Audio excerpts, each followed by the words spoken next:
So step one in that process is going to be knowing your numbers before you do anything, right? And this is going to lead us into our step two as far as getting pre-approved. But here's some of the numbers you're going to want to consider when you're looking at a property. It's not just going to be specifically the price of the property, but does that property have an HOA fee? Does that, what are the property taxes for that particular property and how are those broken down? And then the big one's going to be what's your down payment?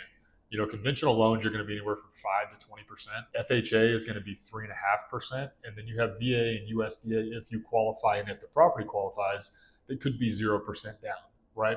And then some other things to consider, right, is going to be your closing costs are typically going to be 2 to 3% of your loan amount on top of your down payment. Home inspections in our area range around $500 to $600 depending on what you're getting in that home inspection, right? Some of them include termite or pest inspections.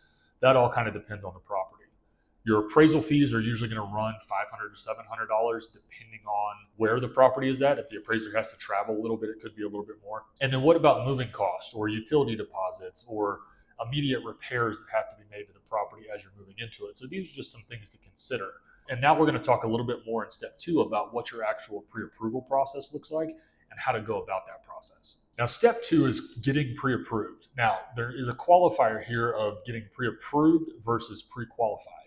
A pre-qualification is strictly based on what you input or what you tell the lender, and it's not verified, right? And what that means is you could go online, you could fill out a qualification application online with any company, and before the lender verifies it, that is simply just a pre-qualification based on the numbers that you input in that system.